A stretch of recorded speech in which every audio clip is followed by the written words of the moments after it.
പത്തനംതിട്ടയിലേക്കൊന്ന് പോവുകയാണ്. അവിടെ കല്ലേലിയിൽ ജനവാസ മേഖലയിൽ കാട്ടാനക്കൂട്ടം ഇറങ്ങിയെന്നുള്ള വാർത്ത വരുന്നു. ടാപ്പിംഗ് തൊഴിലാളികളാണ് പുലർച്ചെ റബ്ബർ തോട്ടത്തിൽ ഇറങ്ങിയ കാട്ടാനകളെ കണ്ടത്. ശ്രീജിത്ത് ശ്രീകുമാറിന് ഇപ്പോൾ വിവരങ്ങളുമായി ചേരുന്നുണ്ട്. ശ്രീജിത്ത്, ഇത് ഏത് മേഖലയിലാണ് കാട്ടാനക്കൂട്ടം എത്തിയത്? എന്തൊക്കെയാണ് വിവരങ്ങൾ? കോന്നി കല്ലേലി ജനവാസ മേഖലയാണ്. അതിനോടൊപ്പം തന്നെ വനപ്രദേശവുമുണ്ട്. ഈ റബ്ബർ എസ്റ്റേറ്റും വനപ്രദേശവും തമ്മിൽ അധികം ദൂരമില്ല. പക്ഷെ ജണ്ട കെട്ടിത്തിരിക്കുകയോ അല്ലെങ്കിൽ അവിടെ ഒരു ഫെൻസിംഗ് വേലി സ്ഥാപിക്കുകയോ ഒന്നും ചെയ്യുന്നില്ല എന്നാണ് നാട്ടുകാർ ഇപ്പോൾ പരാതി പറയുന്നത്.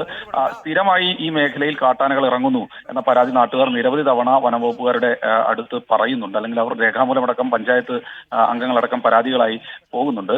പക്ഷേ അപ്പോഴൊക്കെ അവർ വന്ന് നോക്കുകയല്ലാതെ മറ്റു മാർഗങ്ങളില്ല എന്നാണ് പറയുന്നത്. എന്നാലും കാടുകളിൽ വെള്ളം കുറഞ്ഞ സമയമായതിനാൽ വെള്ളത്തിന് വേണ്ടിയാണ് കാട്ടാനകൾ ഇവിടേക്ക് ഇറങ്ങി വരുന്നതെന്നാണ് വനംവകുപ്പിന്റെ ഒരു വിശദീകരണം.